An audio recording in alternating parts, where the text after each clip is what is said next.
1519년 스페인 황제 카를 5세의 야욕을 품은 코르테스가 아즈텍 문명의 땅에 상륙하였다. 이 소식이 전해지자 아즈텍 제국의 수도에는 즉각 흉흉한 소문이 돌며 아즈텍 황제는 멘붕에 빠졌다고 한다. 낯선 이방인이 지닌 군사력 때문이 아니었다. 당시 아즈텍 제국은 700만에 달하는 인구의 당대 유럽의 어느 도시에도 뒤지지 않는 독자적 문명, 무엇보다 아즈텍 황제에게는 초콜릿을 마셔 영험한 힘을 얻게 된 전사들이 있었기 때문이다. 이에 비해 당시 상륙한 코르테스의 부하들은 고작 1000여 명에 불과했다고 한다. 아즈텍이 멘붕에 빠진 이유는 아즈텍에 내려오던 오래된 예언 때문이었다. 아즈텍 신앙에 따르면 그들의 신이 수염이 길고 살결이 흰 수많은 신들과 함께 돌아와 정통적인 왕좌를 차지할 것이며 그 시기가 마침 코르테스가 상륙한 1519년과 거의 맞닥뜨렸다고 한다. 이 외에도 여러 내외부적인 요인이 있었지만 아무튼 아즈텍 황제는 측근들과 많은 의논을 거친 끝에 신과 싸우는 것은 무의미하다고 결론을 내렸다. 아즈텍 수도에 도착한 코르테스 일행들은 아즈텍의 병력을 보고 상대도 안 될 것 같아 바짝 쫄아 있었는데 아즈텍 황제가 마중을 나오고 궁에 초대하여 오히려 당황했다고 한다. 아즈텍 황제는 곧바로 스페인의 경의를 표하며 자신의 왕국은 마땅히 백인들의 것이라고 선언했다고 한다. 코르테스는 아즈텍에 입성한 자신의 성과를 꼼꼼하게 스페인 황제에게 보고했는데 이때 아즈텍의 카카오에 대해서도 언급했다고 한다. 저항력과 전투력을 키워주는 신의 음료 또는 원주민들의 땅에서는 통화처럼 취급되며 가치가 매우 높다라고 표현했다. 이렇게 코르테스에 의해 카카오와 초콜릿이 유럽에 제대로 전해지게 되었다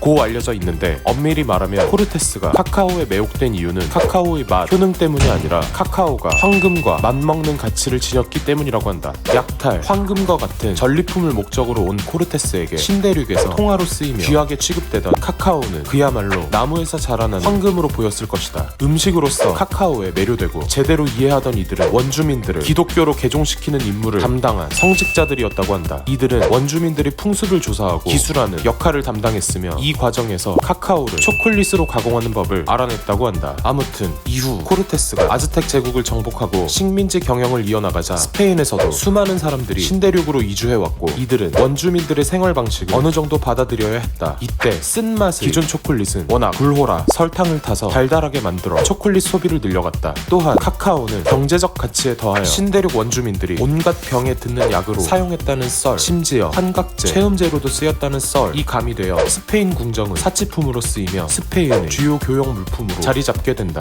이후 스페인은 약 100년 동안 카카오 사업을 독점하는데 유럽 다른 나라는 카카오의 존재조차 몰랐다고 한다. 스페인에 한창 카카오 열풍이 불 때 영국의 해적들이 한 스페인 선박을 습격하여 배에 올랐는데 배에 쌓여있는 카카오 콩을 보고 양의 똥인 줄 알고 극혐하며 배를 태워버렸을 정도로 카카오의 존재는 알려지지 않았다고 한다. 그러나 프랑스로 결혼을 가는 스페인 공주들이 혼수품에 포함되었던 초콜릿, 이탈리아 상인 등에 의해 카카오와 초콜릿은 17세기에 들어 유럽 전역에 퍼지게 되었다. 이때 런던에는 지금의 카페 같은 공간이 초콜릿 하우스가 생겨났는데 귀족이나 지식인, 중산층 남자들이 정치와 문화를 토론하며 초콜릿을 홀짝거리는 장소였다 한다. 아무튼 이렇게 카카오와 초콜릿의 수요는 유럽 전역에 폭발적으로 늘어나게 되었다고 한다. 이 폭발적인 수요를 감당하기 위해 유럽은 삼강무역이라는 끔찍한 제도에 의존했다고 한다. 지난 과거 아메리카 원주민들은 유럽인과 접촉한 이후 외부로부터 들어온 천연두, 홍역 등의 질병뿐 아니라 과로와 학대, 전쟁 등 때문에 90% 이상이 사망하게 되었는데 이 때문에 중앙아메리카의 카카오 농장에는 노동력이 부족하게 되었다.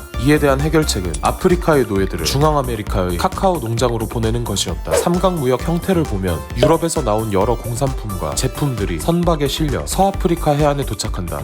다음으로 이 물건들과 아프리카 노예들과의 교환이 이루어진다. 이후 노예들은 빼곡히 배에 실려 아메리카에 도착하고 노예들과 농작물들의 교환이 이루어진다. 이 농작물들은 유럽으로 들어가 다시 공산품과 제품들로 재탄생하게 된다. 이 제도가 대서양 삼강무역이며 매우 효율적인 제도였지만 노예들은 거의 움직일 수 없을 정도로 선박에 빼곡히 실렸을 뿐 아니라 항해 도중 죽은 노예들은 바다에 던져졌으며 병에 걸리거나 반항하는 노예들은 산채로 바다에 버려졌을 정도로 끔찍한 체제였다고 한다. 이런 끔찍한 항해 속에서도 겨우 살아남은 노예들조차 지옥 같은 환경에서 노동에 시달려야 했기에 그들의 수는 계속 보충되어야 했고 노예 무역은 번성하여 이렇게 희생된 아프리카인이 수백만에 달했다고 한다. 이런 씁쓸한 역사를 갖고 초콜릿은 다시 한번 큰 변화를 겪고 현재 우리에게 친숙한 초콜릿으로 재탄생하게 된다.